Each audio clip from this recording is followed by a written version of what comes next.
കാണാതായ 200-ലധികം പേരുണ്ട്. അവർക്കായുള്ള തെരച്ചിലാണ് ഇപ്പോൾ ഊർജിതമായി പുരോഗമിക്കുന്നത്. ഇതിൽ 49 കുട്ടികളാണ് ഉൾപ്പെടുന്നത്. ആ വിവരം മാധ്യമങ്ങളോട് ഇന്ന് പങ്കുവച്ചത് വിദ്യാഭ്യാസ മന്ത്രി കൂടിയായ വി ശിവൻകുട്ടിയാണ്. അദ്ദേഹം പറഞ്ഞത് എന്തായാലും ഇവിടങ്ങളിൽ സ്കൂളുകൾക്ക് കാര്യമായ നാശനഷ്ടം സംഭവിച്ചിട്ടുണ്ട്. തീർച്ചയായും 2 സ്കൂളുകളാണ് പൂർണ്ണമായും ഉരുൾ കവർന്നെടുത്തതും. ഈ കാര്യത്തിൽ ഈ പുനർനിർമ്മാണവും മറ്റ് വിഷയങ്ങളും ഒക്കെയായിട്ട് ബന്ധപ്പെട്ട് മുഖ്യമന്ത്രിയുമായി ആലോചിച്ച് തീരുമാനം എടുക്കുമെന്നാണ് വിദ്യാഭ്യാസ മന്ത്രി അറിയിച്ചത്. മന്ത്രിതല കമ്മിറ്റി അവിടെയുണ്ട്. അവരുമായി ആശയവിനിമയം നടത്തിയിട്ട് തീരുമാനം അന്തിമമായി കൈക്കൊള്ളുമെന്നും മന്ത്രി ശിവൻകുട്ടി മാധ്യമങ്ങളോട് പറഞ്ഞു. ഇപ്പോൾ കിട്ടിയിട്ടുള്ള റിപ്പോർട്ട് അനുസരിച്ചാണെങ്കിൽ 49 കുട്ടികൾ മരണപ്പെടുകയോ കാണാതാവുകയോ ചെയ്തിട്ടുണ്ട്. GVHSS സ്കൂള് പൂർണ്ണമായി തന്നെ തകരാറിലായിട്ടുണ്ട്. വെള്ളാർമലയിലുള്ള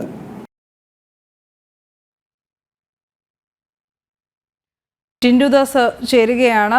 വാർത്താ സമ്മേളനം റിപ്പോർട്ട് ചെയ്തത് ടിൻഡു ആണ്. ടിൻഡു, 49 കുട്ടികളെയാണ് ഇതുവരെ യാതൊരു വിവരവുമില്ലാതെ പോയിരിക്കുന്നത്. അത്ഭുതമൊക്കെ പ്രതീക്ഷിക്കുന്നുണ്ട് നമ്മൾ. പക്ഷേ ഓരോ വാർത്തയും, വയനാട്ടിൽ നിന്ന് വരുന്ന ഓരോ വാർത്തയും അതീവ ദുഃഖം തരുന്നതാണ് എന്ന് പറയാതെ വയ്യ.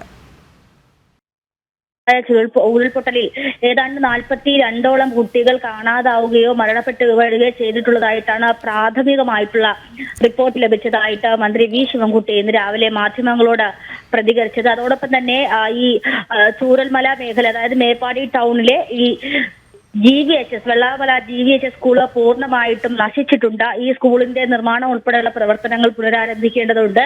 നിലവിലിപ്പോൾ 5-അംഗ മന്ത്രിസഭ അല്ലെങ്കിൽ 5-അംഗ മന്ത്രിസഭാ ഉപസമിതി അവിടെ തന്നെ തുടരുന്നുണ്ട്. അപ്പോൾ അവിടുത്തെ സാഹചര്യങ്ങൾ, സ്കൂളുമായി വിദ്യാഭ്യാസവുമായൊക്കെ ബന്ധപ്പെട്ട് അവിടുത്തെ സാഹചര്യങ്ങൾ ചർച്ച ചെയ്തതിനു ശേഷം മാത്രമേ തുടർന്നൊരു തീരുമാനത്തിലേക്ക് കടക്കാൻ സാധിക്കുകയുള്ളൂ.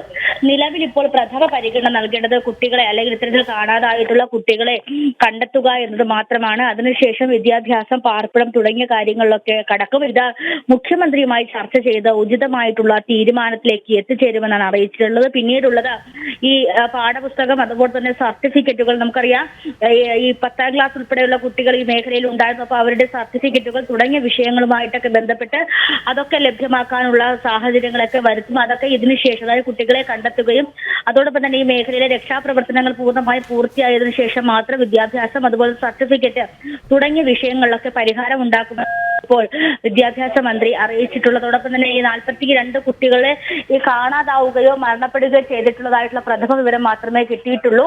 ഇത് എത്രത്തോളം, അല്ലെങ്കിൽ എങ്ങനെയാണ് ഇതിന്റെ ശരിയായ കണക്കുകൾ, അതോടൊപ്പം തന്നെ എത്ര കുട്ടികൾ രക്ഷപ്പെട്ടു, അതുമായി ബന്ധപ്പെട്ട കണക്കുകളൊന്നും ഈ സാഹചര്യത്തിൽ എടുത്തിട്ടില്ല. അതൊക്കെ ക്യാമ്പുകളുമായി ബന്ധപ്പെട്ടും അതോടൊപ്പം തന്നെ ഈ മേഖലയിലെ പൂർണ്ണമായിട്ടുള്ള വിവരശേഖരണത്തിന് ശേഷം മാത്രമേ പങ്കുവയ്ക്കാൻ സാധിക്കുകയുള്ളൂ എന്നാണ് മന്ത്രി ഇന്ന് രാവിലെ മാധ്യമങ്ങളോട് പ്രതികരിച്ചത്.